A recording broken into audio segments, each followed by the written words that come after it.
नमस्कार दोस्तों, मैं प्रणव आप सभी का स्वागत करता हूं अपने वीकली निफ्टी बैंक निफ्टी के एनालिसिस वाले वीडियो के अंदर में। वीडियो चालू करने के पहले जैसे आप सभी को पता है यहाँ पे मैं जो भी एनालिसिस दे रहा हूँ that is purely my point of view. तो मेरे एनालिसिस को ध्यान से सुनिए, पेपर पेन लेके बैठिए, नोट्स बनाते हुए चलिए और जब भी आप इसके अंदर में कोई पोजिशंस बनाएंगे make sure you ask your financial adviser. तो दोस्तों लास्ट वीक में आपके सामने आया था, हम लोगों ने कुछ एनालिसिस किया था अबाउट द मार्केट्स और हमारा कुछ मानना था मार्केट को लेके कि अब यहाँ से हमको क्या कुछ मूवमेंट देखने को मिल सकती है। एंड जो भी सारा डिस्कशन हम लोगों ने किया था उसके हिसाब से मार्केट ने क्या मूवमेंट दिया, कहाँ पे आके उसने क्लोजिंग करी है और अब यहाँ से आने वाले टाइम में मुझे क्या एक्सपेक्टेशन है मार्केट को लेके, उसके बारे में थोड़ा डिस्कशन कर लेते हैं।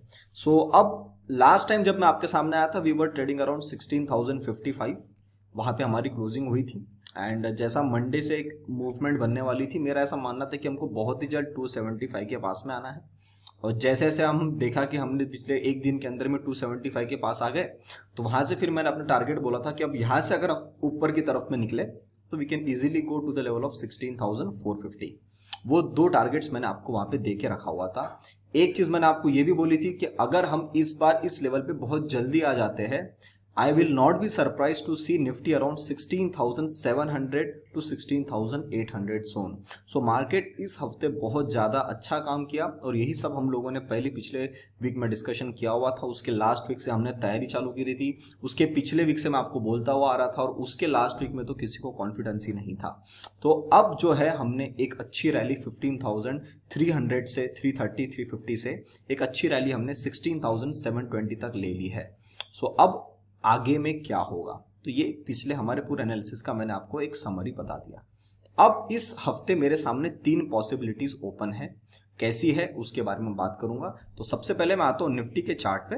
ये डेली का निफ्टी का चार्ट है, इसके अंदर में अब सर आप देखेंगे हम यहाँ पे आ चुके हैं और आज मैं आपसे एक सवाल पूछता हूं कि सर क्या आपको यहाँ पे अब बॉटम दिखता है? अब ये सब हटा दूंगा मैं। आज सब लोगों का जवाब आएगा यस सर वहां बॉटम बन गया। पर यही बात जब यहाँ पे था तो आपको दिख रहा था? नहीं दिख रहा था। यहाँ थे तो दिख रहा था? नहीं दिख रहा था। यहाँ थे तो दिख रहा था? नहीं दिख रहा था। अब अगर आप इस बॉटम के फॉर्मेशन का वेट करते तो सर आज आपको बॉटम का कॉन्फर्मेशन आ जाता और ये चाल आपसे मिस हो जाती। Being invested, being connected to dedicated investments, आपको ये एक बेनिफिट मिला कि आपने इस रैली को भली कम क्वांटिटी में खेला होगा, भली मेरे ऊपर विश्वास आपको नहीं होगा, भली आपने वो स्क्रीन पे फिर बनता हुआ देखा, फिर भी आपने कुछ ना कुछ पैसा इस रैली में कमाया, आपने वेस्ट नहीं किया वो टाइम। ये चीज मैं आपको लर्निंग देना चाहता था और आई थिंक आपने ले लिया है।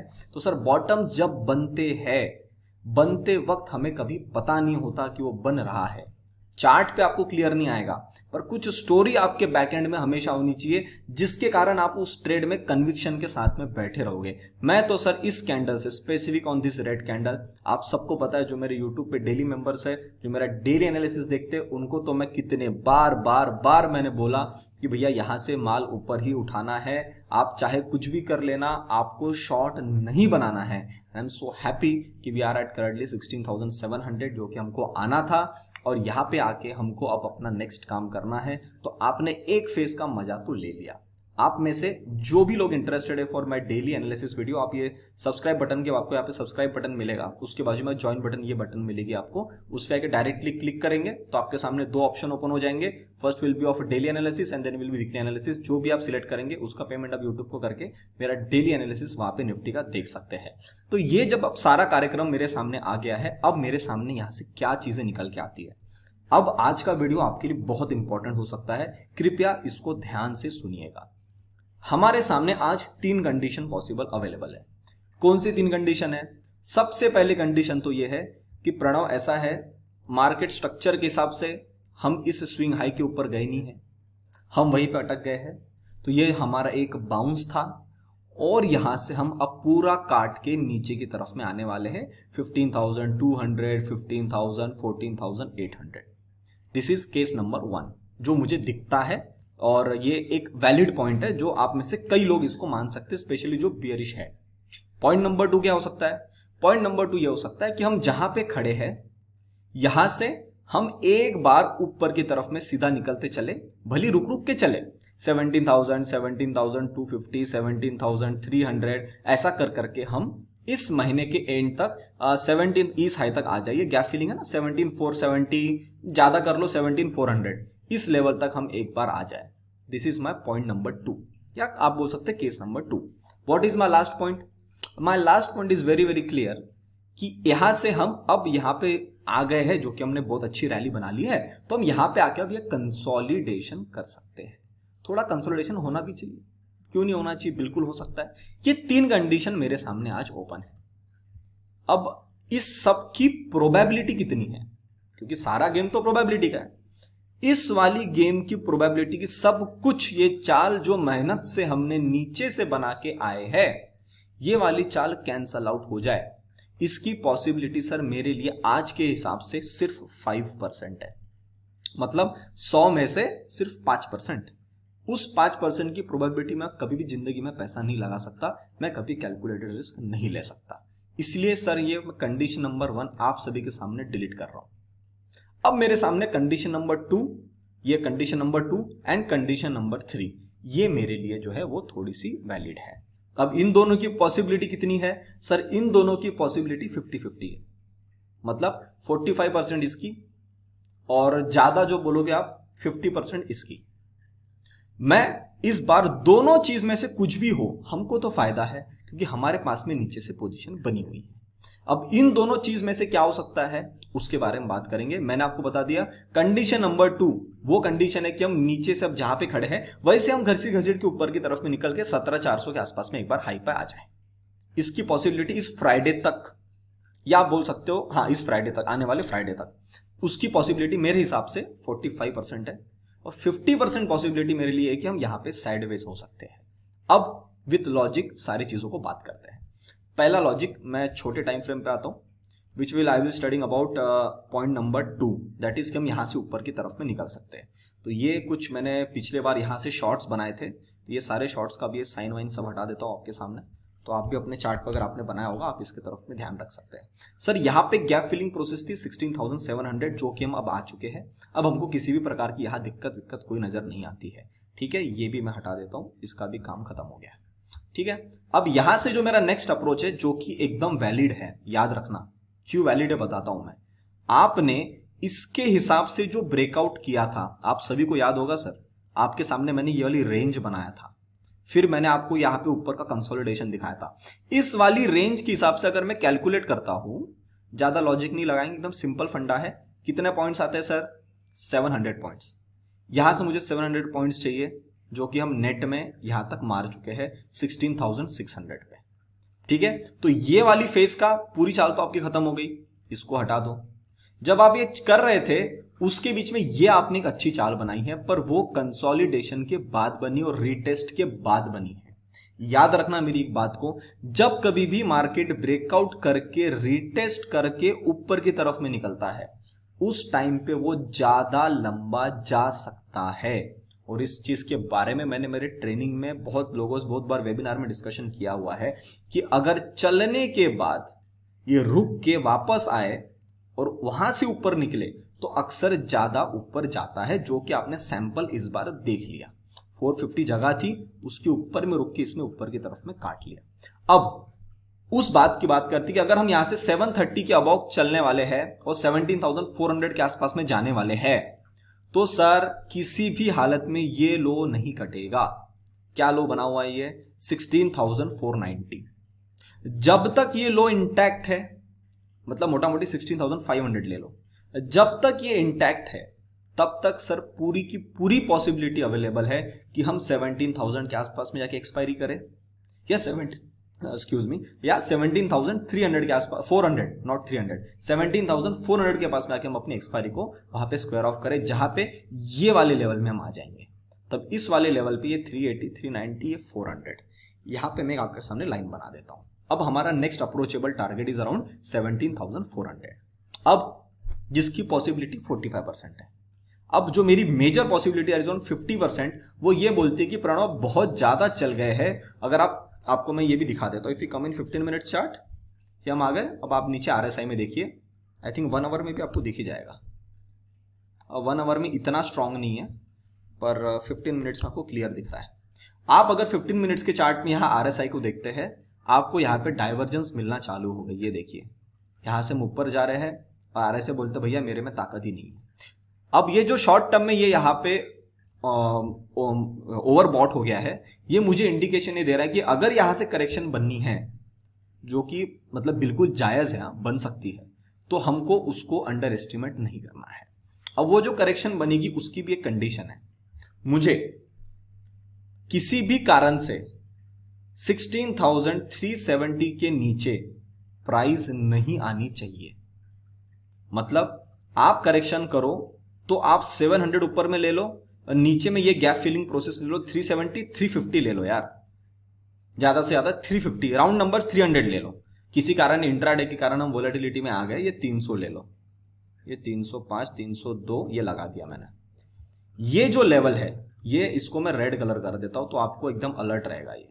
अब हमको किसी भी कारण से 16,300 के नीचे नहीं आना चाहिए, और अगर हम यहां पे कंसोलिडेशन करते हैं ये वाले रेंज में इस हफ्ते में, मंडे ट्यूसडे वेडनेसडे बेस्ट है।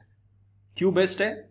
चले आपने पूरी करेक्शन खत्म करी, अगली चाल के लिए आप रेडी हो जाएंगे। एक और चीज जो मेरा साइकोलॉजिकल पॉइंट है, हमारे पास में आने वाले वीक में जो थर्सडे आ रहा है, वहां पे हमारी मंथली एक्सपायरी है। तो मंथली एक्सपायरी में अभी जैसे लास्ट वीक आपके सामने आया था, मैंने आपको बोला था कि FIs के स्टॉप लॉस कटने वाले, वो किसी ने उस टाइम पे विश्वास नहीं किया, पर आपने देखा होगा, अभी मैं आपको डेटा में भी दिखाऊंगा, उनके स्टॉप लॉसेस कट गए और अभी वो अपनी लॉन्ग पोजीशन बढ़ा रहे, पर अभी भी और उनके पास में शॉर्ट पोजीशन ज्यादा है।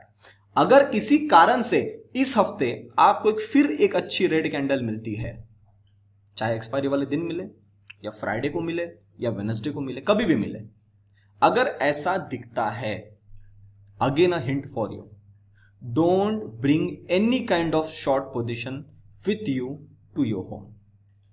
ना आप अगस्त की एक्सपायरी का लाओ, ना आप जुलाई का लाओ, ना आप एक दिन के लिए पोजीशन बना के लाओ, कोई जरूरत नहीं बना के आने की। क्यों? क्या होगा? मैंने आपको लास्ट टाइम भी बताया था, अभी फिर से दिखा देता हूं। ये कैंडल याद है, रेड कैंडल बनने वाली, मैंने आपको बोला था। ये कैंडल बनी, कहानी पलट गई।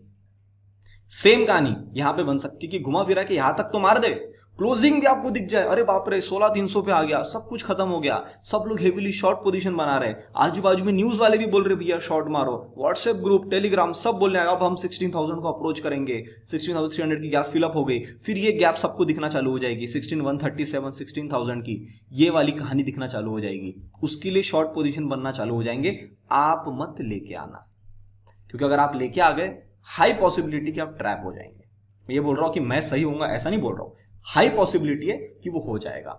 और जो सबसे पहली कंडीशन मैंने आपको बताया कि अगर मार्केट को सब कुछ खत्म करके 15,200 या 15,000 या 14,800 पे आना है, अगर मार्केट को ऐसा करना है, तो सर मार्केट क्लोजिंग ही आपको 16,200 के नीचे देना चालू कर देगी।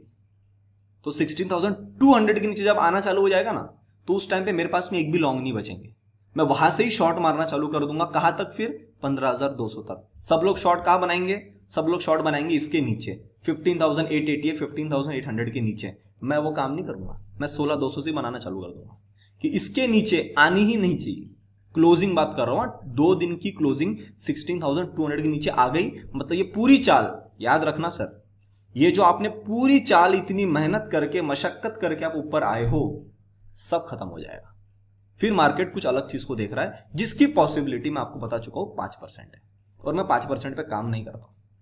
ठीक है, 5% पॉसिबिलिटी पे मैं कभी भी काम नहीं कर सकता हूं। इस दिन जो पॉसिबिलिटी थी, इस दिन भी पॉसिबिलिटी सबकी थी कि हम ऐसे शॉर्ट बना देंगे दबा के, पर इस दिन मेरी यहां से हम जो ऊपर है कि करेक्शन मारी है 15,300, ये वाला जो काम करे ना हमने, इस वाले दिन पे मेरा ऊपर जाने की पॉसिबिलिटी ज्यादा थी। क्यों? क्योंकि मेरा स्टॉप लॉस बहुत कम था, और उसी रिस्क के साथ में हमने पोजीशन बनाई, हमको फायदा मिला, फिर ऊपर गए, फिर फायदा मिला, फिर ऊपर गए, अभी तो ऊपर ही है, नीचे भी नहीं आए, तो अभी तो फायदे में है। ठीक है, तो ये मेरा टोटल प्लान ऑफ एक्शन है, थोड़ा डिटेल में मैंने आपको बताया। अब आप देख लेना सर कौन सी पॉसिबिलिटी काम करती हुई दिखती है, जो भी आपको स्क्रीन पे दिखेगी उसको आप फॉलो कर सकते हैं और उसके हिसाब से अपनी पोजीशंस को मैनेज कर सकते हैं। मैं तो अपना सिर्फ एनालिसिस आपको दे रहा हूं, सारा व्यू बता के जा रहा हूं। अब आपको सबको बॉटम दिखना चालू हो चुका है, और जब पूरी दुनिया का बॉटम दिखता है सर, मार्केट वहां रुकता है, और एक आध बार एक बड़ी कैंडल बना दिया ना, तो वहां से नीचे आ गया, अब वहां से जब ऊपर जाएगा ना, किसी को विश्वास ही नहीं आएगा। तो ये जो गेम है खेलना, ये मुझे मार्केट का बहुत पसंद है, जो कि मार्केट ने यहाँ पे भी खेला। तो मैंने आपको 13-14 तारीख को आराम से बता के गया था कि एक्सपायरी वाले दिन है, एक्सपायरी के एक दिन पहले ऐसा धमाका हो सकता है। आई थिंक मेरे को जितना याद है एक्सपायरी के एक दिन पहले वाला ही खेले, वेडनेसडे वाले दिन 13 जुलाई। आप जाके देखो, शायद मेरे को जितना याद आ रहा है। तो ये सारा कार्यक्रम अब यहाँ पे हो चुका है। अब हम बिल्कुल सही जगह पे खड़े हैं। बस किसी भी कारण से 16,200 के नीचे हमको क्लोजिंग नहीं चाहिए। आप दिन भर टाइम पास कर लो यार, एक हफ्ता टाइम पास कर लो, 2 हफ्ता टाइम पास कर लो, 16,200 के नीचे नहीं आना चाहिए। So this is my biggest plan of action for the next up move. फिर भी मैं आपके सामने नेक्स्ट वीक आऊंगा, आपको सामने डिस्कस करते रहूंगा। और आपको डेली में जानना है कि सर आज ये हो गया तो मैं कल के लिए क्या करूं, you can always join my YouTube membership. एक और अनाउंसमेंट सब लोगों के लिए जो मेरे चैनल को देख रहे हैं, अभी तक वीडियो को देख रहे हैं, सर मेरे वृद्धि की नई बैच लॉन्च हो चुकी है, ठीक है, उसकी बुकिंग चालू हो चुकी है। 3 अगस्त से मेरी बैच चालू हो रही है। इस बार 3 अगस्त को जैसा मेरा बर्थडे है, तो मैं इस बार ऑफर दे रहा हूँ सबको। मेरी जो फीस थी दैट वाज अराउंड 30,000, उसको मैंने अब इस बार only for this batch, because it's my birthday month, तो मैं कुछ अच्छा करना चाह रहा हूँ कि कुछ कम दे के मैं पढ़ाऊँ। फ्री में तो नहीं पढ़ा सकता हूँ सर, कुछ कम पैसे में आपको पढ़ाऊँ। इसके लिए मैंने 6,000 रुपीज फ्लैट ऑफ कर दिए हैं। तो जो भी लोग इंटरेस्टेड है, मेरा 21 डेज का डिटेल कोर्स है ऑन स्टॉक मार्केट, जिसके अंदर मैं basics from candles, from reading charts, वहां से लेके प्रोफेशनल लेवल जहां तक मैं काम करता हूँ विथ माई स्ट्रेटेजीज, वो सारी चीजें आपको काम कर बताऊंगा वहां पे। और आप उसको अंदर जैसे पढ़ोगे, नेक्स्ट आप डायरेक्टली उसको अप्लाई कर सकते हैं। तो जिसके बारे में जो भी डिटेल में जानना है, टाइमिंग रहेगा रात को 9:30 से 11, मंडे टू फ्राइडे, ठीक है। तो आप सैटरडे संडे अपने फैमिली के साथ में चिल कर सकते हैं। और ज्यादा डिटेल में जाने, you can always call WhatsApp on number 8788971248। अब दोस्तों बात करते हैं बैंक निफ्टी की। बैंक निफ्टी ये है हमारे सामने। लास्ट वीक जब आपके सामने आया था तब यहाँ पे थे हम, और मैंने आपको बोला था कि इस बार जैसे लास्ट टाइम हमारा 37,000 का लेवल आ रहा था, इस बार हमारा लेवल आ रहा है 35,500। अगर हम 35,500 को काट चले, हमारा अगर ब्रेकआउट हो गया यहाँ से ऊपर की तरफ में, तो मोटा मोटी आप समझ लेना कि हम एक बार 37 के दरवाजों के पास जाएंगे, क्योंकि गैप फिलिंग प्रोसेस यहाँ पे है। ये वाला हाई के आसपास में 37,000 के आसपास में आएंगे। अभी हमने जो लेटेस्ट में हाई बनाया है इट इज अराउंड 36,823। अब इसकी भी सेम पॉसिबिलिटी है। इसने ब्रेकआउट करके 2 दिन कैंडल बना दिया है, होल्डिंग बना के खींच रहा है, मतलब इसमें स्ट्रेंथ है। जो इसका नेक्स्ट अप्रोचेबल टारगेट है वो 37,500 के आसपास में आता है, जो मैं भी देख रहा हूं बैंक निफ्टी को। अब थोड़ा बैंक निफ्टी को और डिटेल में जानते हैं। ये बैंक निफ्टी का आपके सामने 15 मिनट्स का चार्ट आ गया। बहुत ही शानदार तरीके से पोजीशंस बनाई है, कोई दिक्कत नहीं है, एकदम ब्यूटीफुल तरीके से काम चल रहा है, एकदम टकाटक है। ये तो आने को भी मना करता है, जब भी आता है खुल के सीधा ऊपर निकाल देता है, ठीक है। अब जैसा सब कुछ खत्म हो जाएगा, उसका स्टॉप लॉस क्या है? उसका स्टॉप लॉस मेरे लिए निकल के आता है 35,650। मोटा मोटी ये लेवल ले लो ना यार, 35,500। 35,500 के नीचे नहीं आनी चाहिए बैंक निफ्टी। आ गई मतलब वहां पे 16,200 आ गया, और वहां समझो 16,200 आ गया, इसका मतलब कहानी खराब हो रही है। You have to exit out from all your positions और दबा के शॉर्ट में बैठ जाओ। पॉइंट नंबर 2, यहां से हम ऊपर की तरफ में चले जाएंगे। अब बिल्कुल जा सकते हैं सर, पूरी शिद्दत के साथ में जिस प्रकार से हम बनाते हुए जा रहे हैं, बिल्कुल ऊपर की तरफ में जा सकते हैं। उसके लिए bank Nifty will not cross below, to be precise यही लेवल है 36,200। 36,200 को जब तक नहीं काटती, वहां पे आप निफ्टी में देखोगे 16,450 का जोन निकल के आता है। ये जो आप देखेंगे यहाँ पे, ये वाला जोन निकल के आएगा 450 का जोन। जब तक उसके नीचे नहीं है, तब तक पूरी पॉसिबिलिटी बनी है कि हम यहां से ऊपर की तरफ में खींच सकते हैं। 36,200 की बात कर रहा हूं मैं। इसके ऊपर में जब तक है, तब तक पूरी पॉसिबिलिटी है कि मार्केट या बैंक निफ्टी यहां से 37,000 अप्रोच कर सकती है, इधर ऑन मंडे ट्यूसडे। और ज्यादा देख लूं मैं 1 आवर के अंदर में आके, तो जो मेरा नेक्स्ट अच्छा टारगेट निकल के आ रहा है वो यहाँ पे निकल के आ रहा है 37। ये जगह से हमने शॉर्ट मारा था, 37,500 करना चाहूंगा मैं। एक लाइन बना दिया 37,500। फिर इस टारगेट को हम अप्रोच कर ही रहे, इस हफ्ते में करें या डायरेक्टली थर्सडे वाले दिन करें, जो भी करें, ये हमारे सामने पॉसिबिलिटी ओपन है। पॉइंट नंबर 3, जिसके अंदर मेरी ज्यादा पॉसिबिलिटी 50% की, वो ये है कि भैया आप शॉर्ट टर्म के अंदर में यहाँ पे हेवीली, मतलब आपको डाइवर्जेंस दिखना चालू हो जाएगा, बहुत ज्यादा बुलिश हो चुके हो। तो ये जब ऊपर जा रहा है, यहां से जा रहा है, हम 35,600 से हम आ गए 36,700 800 के आसपास में, मोटा मोटी वहां से डाइवर्जेंस बनना चालू हो गए हैं। और ये जो डाइवर्जेंस बन रहे हैं, ये मुझे बता रहा है कि प्रणव यहां से अब थोड़ा सा हम ज्यादा ओवरबॉट हो गए, एक करेक्शन तो बनती है। एक चीज बननी होगी, तो हम 36,200 के नीचे जब काटेंगे, तो फिर हमारा एक रेंज बन जाएगा यहाँ तक 36, 35, 880, 36,000 के आसपास में। फिर हम यहाँ पे अपना साइडवेज कंसोलिडेशन वाला काम करते रह सकते हैं इस हफ्ते में। उसका इंडिकेशन आपको इस लेवल को कटने के बाद में पता चल जाएगा। तो मैंने आपको बता दिया नीचे आना है कौन सी लेवल काटनी है, कंसोलिडेशन में आना है तो क्या काम करना है, और इसको अगर ऊपर की तरफ में जाना है तो कौन सी लेवल के नीचे नहीं आना है। ये तीनों चीजें मैंने आपको बता दी। अब सबसे पहला सवाल आता है कि सर ये निफ्टी के अंदर में डाइवर्जेंस आ गए, बैंक निफ्टी के अंदर में डाइवर्जेंस आ गए, तो ये डाइवर्जेंस आने के चक्कर में हमने तो फिर शॉर्ट बनाना चालू कर देना चाहिए। गलती मत करना। जब मार्केट ऊपर चल रहा है ना, अपोजिट ट्रेंड में, जिसको मैं सेकेंडरी ट्रेंड बोलता हूं, उस ट्रेंड के अंदर में पैसा बनाने की मत सोचो। उल्टा वो सेकेंडरी ट्रेंड में जब मार्केट नीचे आता है ना, तो प्राइमरी ट्रेंड में कब घूमेगा, वहां पे मैं कहां पोजीशंस बाय कर सकता हूं, उसके बारे में आप काम पे आओ। वो अगर काम पे आते हो तो आप पैसा जो बनना है आपको प्राइमरी ट्रेंड में बनना है। सेकेंडरी ट्रेंड में आप बड़े करेक्शन में नीचे आ भी जाए, रूला के नीचे आएगा, आपको तकलीफ होगी, आप पैसा नहीं बना पाओगे। क्या मतलब ऐसा काम करके। इसीलिए जब वो नीचे आए तो उसको उठाने की जगह ढूंढो कि कहां से वो रिवर्स कर सकता है। जो लोग मेरे इंस्टाग्राम पे, उनको पता होगा मैंने कुछ रील्स डाले वो जगह को पकड़ने के लिए, तो वैसा आप वहां पे देखोगे तो आपको 2-3 हिंट मिल जाएगी। डिस्क्रिप्शन में आपको उसका इंस्टाग्राम का लिंक भी मिल जाएगा। वहां से जब वो रिवर्स घूमता है ना, तब मजा आती है पोजीशन को उठाने में। तो उसके तरफ में ध्यान रखना। और आरएसआई का जब डाइवर्जेंस होना है और उसको एक्टिवेट होना है, तो पहले ऊपर से प्राइस एक्शन कुछ आना चाहिए कि जैसे ऊपर ऊपर ऊपर जा रहा है और एक बड़ी कैंडल बन गई और उसका फॉलोअप आ गया, तब वो डाइवर्जेंस एक्टिव होगा और आपको शॉर्ट में अच्छा पैसा मिलेगा। पर जब ये निफ्टी ऊपर जा रहा है तो सर डाइवर्जेंस क्यों बन रहे हैं? सर डाइवर्जेंस बनना जायज है। डाइवर्जेंस क्यों बनते हैं? आरएसआई का काम है आपको बताना स्ट्रेंथ। मच ऑब्वियस है, अगर आपको एक आइटम 1000 रुपए में मिल रहा था, अगर वो 1010 रुपए में मिले तो भी आप उसको बाय करोगे। 1050 में मिले तो शायद आप सोचोगे कि लू के यार 50 रुपए महंगा हो गया, आप हाथ डालने से डरोगे। पर बाकी लोग हैं जिनको 50 रुपए का फर्क नहीं पड़ता, वो बाय करेंगे। वैसा 1100 रुपए का हो गया, 1200 रुपए का हो गया, तो कुछ लोग दूर हो जाएंगे क्योंकि बाइंग प्राइस अब महंगी हो गई। महंगे में आपका स्टॉप लॉस हमेशा बड़ा होगा, इसलिए वो स्ट्रेंथ वहां से कम होती है। उसका इंडिकेशन ये नहीं होता है कि मार्केट वहां से सीधा नीचे की तरफ में गिर जाएगा। ये चीज आपको बहुत इंपॉर्टेंट है, ध्यान में रखिए। किसी भी टाइम फ्रेम में 1 मिनट में, 5 मिनट में, 10, 15, जिसमें भी आप काम कर रहे हो, उसके अंदर में डाइवर्जेंस बन गए, इसका मतलब ये नहीं कि शॉर्ट आएगा जब तक प्राइस ऊपर से टूटती नहीं और उसके बाद उसका फॉलोअप नहीं आता है। फॉलोअप आ जाएगा तो वो डाइवर्जेंस एक्टिव हो जाएंगे, फिर आप बढ़िया उसके अंदर में शॉर्ट में काम कर सकते हैं। तो एक मैंने ओवरऑल अपना व्यू बता दिया। अब दोस्तों बात करते हैं फॉरेन मार्केट की। उसके पहले मैं आना चाहूंगा डेटा पे। तो सर ये डेटा की शीट आपके सामने आ रही है। डेटा में ये क्लाइंट्स, हाँ जी, क्लाइंट्स के पास में लॉन्ग थे, लॉन्ग कम हो गए, शॉर्ट बढ़ना चालू हो गए। तो अब ये अपनी पोजीशन को थोड़ा सा, अब ये बुलिश में थे, प्रॉफिट बन गया शायद इनका, अब ये शॉर्ट बढ़ाना चालू कर रहे हैं। अब इनके शॉर्ट बढ़ते रहेंगे, याद रखना, अभी शुरुआत है। एफआईस एज यूजुअल इनके पास में दबा के लॉन्ग कम थे और ये भयंकर शॉर्ट बने हुए थे। लास्ट टाइम बोला था इनके स्टॉप लॉस कटेंगे, कट गए, हेवीली बुलिश हो गए, शॉर्ट काटना चालू हो गया। अभी भी लॉन्ग ज्यादा नहीं बढ़े, शॉर्ट है, मतलब इनको और थोड़ी इनकी पिटाई हो सकती है, ध्यान रखना। स्टॉक्स के अंदर में तो लॉन्ग बना के बैठे, कोई दिक्कत नहीं है। प्रो, हाँ जी, ये लो, लॉन्ग थे कम, लॉन्ग थोड़े से बढ़ा दिए, अब धीरे धीरे लॉन्ग काट रहे। शॉर्ट तो दबा के बढ़ने हैं, तो बढ़ने ही है। ये अभी तक बुलिश नहीं हुआ है तो ये और मरेगा। प्रो वाला आदमी जो भी है ना, ये मरेगा जरूर। डीआईस एज यूजुअल इनके पास में लॉन्ग कम रहेंगे, शॉर्ट अब धीरे धीरे बिल्डअप करेंगे, because this are the value investor. तो इनका डेटा सब कुछ मैं देख रहा हूं, तो मेरे सेटअप के हिसाब से सही बैठा है, मुझे किसी भी प्रकार का दिक्कत नहीं है।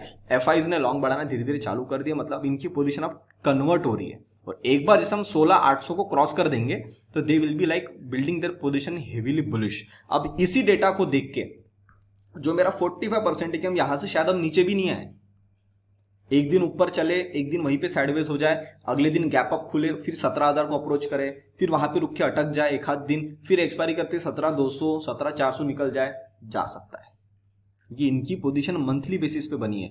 और अगर ये अपने पोजीशंस को कवर अप करने के लिए जा रहे हैं तो सर ये रुक नहीं सकते, और रुकेंगे नहीं तो इनको पोजीशन कवर अप करने के लिए बाय करना पड़ेगा। बाय करेंगे तो मार्केट को ऊपर ही जाना पड़ेगा। तो भी देखो अभी आप क्या होता है, हेवीली बुलिश भी जा सकता है, ठीक है। तो मैंने ये आपको डेटा बता दिया, मेरे इस हफ्ते का पेड कॉल्स का रिजल्ट था। तो वी टुक 3 ट्रेड्स एंड बाकी 2 दिन हमने ट्रेड नहीं लिया क्योंकि मुझे उतना हेल्दी सेटअप नहीं मिला है, ठीक है। अब हमने डेटा देख लिया, अब हम आते सर बाहर के फॉरेन मार्केट्स पे। ये आपके सामने आ गया डॉलर इंडेक्स। सो डॉलर इंडेक्स जैसा हमने डिस्कशन किया था यहाँ पे कि इसको अटकने मिल सकता है, और ये कैंडल पे मैंने आपको टेलीग्राम पे भी अपडेट दे दिया था कि कहीं ना कहीं मुझे इंडिकेशन मिल रहा है कि डॉलर इंडेक्स अपने आप को वहां पे टॉप बनाने की मूड में है। उस दिन संभलता हुआ दिखा और वहीं से हमारा ट्रेंड रिवर्स हो गया, तो ये अभी करेक्शन में, that is a good news for us. USD आना अभी तक तो आया नहीं है, पर चांसेस लग रहे हैं, मेरा फेवरेट पैटर्न यहाँ बन रहा है, मतलब ये एक बार नीचे तो मार ही सकता है सर, यहाँ पे 79.3 तक मार सकता है, तो ये भी अब थोड़ा सा स्ट्रांग होना चालू हो जाएगा धीरे धीरे। ऑयल अपने आप को रेंज में बांध के रखा है, हमें कोई दिक्कत नहीं है, 97 के ऊपर है, पर इसके ऊपर नहीं जाना चाहिए। किसके ऊपर में? ये लेवल 114 के ऊपर में नहीं जाना चाहिए, और यहीं पे कंसोलिडेट करे 1 हफ्ता 2 हफ्ता 3 हफ्ता 4 हफ्ता, हमें कोई दिक्कत नहीं है। ठीक है, डैक्स हाँ जी हमारे साथ में सपोर्टिंग एलिमेंट था, प्रॉपर सपोर्टिंग एलिमेंट इसने बनाया, इस कैंडल पे आया था, यहाँ से प्रॉपर सपोर्ट दिया, रुका हुआ है, कोई दिक्कत नहीं है हमको। हम नास्डैक को देखते हैं, back to the action of 12,296, जब आपके सामने लास्ट टाइम आया था यहाँ पे काम कर रहे थे हम, यहाँ से हम एक बार ऊपर की तरफ में आ गए, अगेन अ गुड लेवल, कोई दिक्कत नहीं है। डाउ जोन्स, ये पैटर्न आपको मैंने बना के इस वाली कैंडल पे भेजा था टेलीग्राम पे, वहां से फिर ये ब्रेकआउट हुआ, ये भी पैटर्न भेजा, फिर ये वाला पैटर्न भी भेजा, तो ये हमने पहले ही ट्रैक कर लिया था, अभी काम कर रहा है, ठीक है, इस हाई तक बिल्कुल आ सकता है 33,177 के पास में। S&P actually working at a good level, यहाँ से भी सपोर्ट अच्छा है, 4,100 के ऊपर में आ जाएगा, तो मेरे दिल से मतलब जो टेंशन है ना वो आधा कम हो जाएगा S&P को देख के, बस इसको आने दो 4,100 के आसपास में। अभी जिस प्रकार से रिकवरी लिया है, आई am happy with that. Copper के अंदर में चाल बस चालू होने वाली है, आई थिंक आपको मैंने वीकली चार्ट के अंदर में इसका एक दिखाया था पैटर्न, कि वीकली के अंदर में इसने, अगर आप देखेंगे, ये जिस स्टेप में 1 2 3 ये मारा इसने नीचे, इसके अंदर में इसका पूरा करेक्शन 61% में खत्म हो गया। अभी एक हाथ देखो वीकली में इतना लंबा गिरा है ना, मतलब 3 और 3 6 वीक से बेचारा गिर रहा है, तो जब आप 15,300 पे थे तो सर बॉटम बन के निकलने में भी टाइम लगा, इसमें भी दिक्कत हो रही है, पर अब अगर आप देखेंगे धीरे धीरे निकलेगा। यहाँ से थोड़ा सा एक बार रिटेस्ट करना है, इस लेवल को आ सकता है, और मुझे भी उसकी पॉसिबिलिटी सही बताओ तो कम लग रही है। उल्टा मुझे ये दिख रहा है कि यहाँ से बहुत ही जल्दी एक बड़ी ग्रीन कैंडल ऊपर में बन सकती है, तो ये जो इसने काम करके निकाला है, आई am happy with that, that is also good thing for us. Russell बढ़िया पैटर्न से निकाल रहा है, यहाँ पे था लास्ट टाइम आया था मैं आपके सामने, यहाँ से इसने अच्छी रिकवरी दिया है, इस लेवल को काट चुका है ये 1780 के ऊपर में, तो अभी हमें कोई दिक्कत नहीं। अप्रोचेबल टारगेट इसका 1929 है। विक्स जो कि अब 16 के आसपास में आ गया, अब इसको भी थोड़ा सा राइज होना पड़ेगा, ये कांस्टेंट गिर गया ना, कांस्टेंट गिर गया तो ये अप्रोच मार के एक बार 18 ये इस लेवल तक आ सकता है, 19 के आसपास में आ सकता है, आ जाएगा तो क्या थोड़ा वोलेटिलिटी मिल जाएगी हमको, प्रीमियम में खेलने को मिल जाएगा, और क्या थोड़ा सा मार्केट अपनी करेक्शन की तरफ में भी आ जाएगा, तो दोनों चीजें मैनेज हो जाएगी, तो अभी तक सही है, कोई दिक्कत नहीं है। Nikkei very good, beautiful thing, approaching now 28,360, कोई दिक्कत नहीं है। अब बोवेस्पा मत्था टेक के बराबर निकाल रहा है, मत्था टेकने वाले दिन हम यहाँ पे आए थे, अब यहाँ से इसने ऊपर लिया है, अब धीरे धीरे निकलेगा again at a good level, कोई दिक्कत नहीं है। गोल्ड, मेरे हिसाब से गोल्ड का काम खत्म हो गया, अरे यार फिर छोड़ गया, ये कितना लो बनाया इसने, 81 और ये 75 का लेवल है, अब इसने फिर छोड़ दिया 6 रुपया, अब ये 6 रुपए के लिए आता है या नहीं वो देखना पड़ेगा, इसने फिर गड़बड़ कर दिया, यहाँ पे आके एक आध दिन काम करवा के फिर निकलना था, फिर भी ठीक है, अब 5 रुपए तो छोड़ सकते हैं, पर वही अब छोड़ गया तो मेरे अब दिमाग में वो पॉइंट बढ़ गया, अभी छोड़ के क्यों गया, जब छोड़ के गया तब तक दिक्कत हुई है। कहाँ दिक्कत हुई है? यहाँ पे आना था, यहाँ से आप देखो मैं आपको बताता हूँ, इस जगह पे जब आप निकले, यहाँ पे आपको टेस्ट करना था, आपने नहीं किया, ऊपर गए, नीचे आना पड़ा, ऊपर गए, सब कुछ काम खत्म किए, इस लेवल को छूने के लिए वापस आ गए, आप जा ही नहीं पाए ज्यादा ऊपर, यहां छोड़ गए, फिर ऊपर जाने की कोशिश करें, नहीं जा पाए, आना पड़ा ना वापस, वैसा ही काम है, यहां पे क्यों छोड़ गए, अब वो मेरे दिमाग में पॉइंट छूट रहा है, देखते हैं इसको, आगे देखना पड़ेगा। सिल्वर प्रॉपर, ये देखो सिल्वर ने प्रॉपर काम किया, आया लाइन पे 2-3 दिन बिताया, अगली कैंडल में रिटेस्ट करा, प्रॉपर सिस्टमैटिक, ये अब ऊपर जाएगा तो मुझे दिक्कत नहीं, पर ये एक आध दिन थोड़ी नीचे कैंडल बना दे, उतने में गोल्ड नीचे आ जाए, तो फिर दोनों चीजें मैनेज होना चालू हो जाएगी, ठीक है। ये बॉन्ड यील्ड भी नीचे आना चालू होगी, विच वॉज मच ऑब्वियस। तो सर सारे चीजों को देख लिए, सारे पैरामीटर्स देख लिए, I am happy, you are happy, सारी चीजों को आपने एकदम एनालाइज कर लिया, सब हमारे सेटअप के हिसाब से है। सिर्फ 2 चीजों को ध्यान में रखना, अगर हम यहां से कंसोलिडेशन करते हैं, जो कि मैं चाह रहा हूं हो जाए, और अगर ऐसा नहीं हुआ ना तो मुझे ना थोड़ा सा बुरा लगेगा। क्यों बुरा लगेगा? क्योंकि मेरे पास में अब पोजीशन थोड़ी कम हो गई, क्योंकि मैंने प्रॉफिट इवेंचुअली बुक कर दिया ना, अब वो पोजीशन उठाने नहीं दे रहा, और बिना पोजीशन उठाए अगर ये ज्यादा ऊपर चले गया तो फिर ऊपर से लंबी करेक्शन मारेगा, उसमें फिर आपके पोर्टफोलियो को भी डेंट लगेगा। तो मैं वो नहीं चाह रहा हूं। मैं चाह रहा हूं कि मार्केट जहां पे खड़ा वहां से थोड़ा कंसोलिडेट कर ले, जो लोग बेचारे मिस कर गए उनको एंट्री का मौका दे दे, जो स्टॉक्स नहीं चले थे इंडेक्स थोड़ा सा कंसोलिडेशन कर ले और स्टॉक्स नीचे से ऊपर में आ जाए। तो दोनों चीजें बैलेंस होके चलेगी। एक ही तराजू हमेशा ऊपर रहेगा ना, जिसके ऊपर लोड़े बेचारा टूट जाएगा। तो दोनों को ऐसा बैलेंस करते हुए ऊपर आना चाहिए, जिसके लिए मैं इस हफ्ते वेट कर रहा हूं। देखते हैं मार्केट कैसा काम करता है। फिर भी आपको अभी तक वीडियो को देखा, आपने सारी चीजें समझ में आई। डू लेट मी नो कि आपको वीडियो कैसा लगा by pressing the like button, और अपने विचार कमेंट सेक्शन में जरूर बताइएगा। और आपने इस हफ्ते कैसा प्रॉफिट बनाया, क्या मेरे व्यूज आपके लिए हेल्पफुल थे, जरूर मुझे बताइए। आपको लगता है आपके फैमिली फ्रेंड सर्कल किसी के लिए वीडियो इंपॉर्टेंट है, उन तक वीडियो को जरूर शेयर करिएगा। अपने विचार कमेंट सेक्शन में बताइए। तब तक के लिए आप सभी लोग देखते रहिए डेडिकेटेड इन्वेस्टमेंट्स। हम मिलते हैं बहुत ही जल्द अगले वीडियो में। नमस्ते।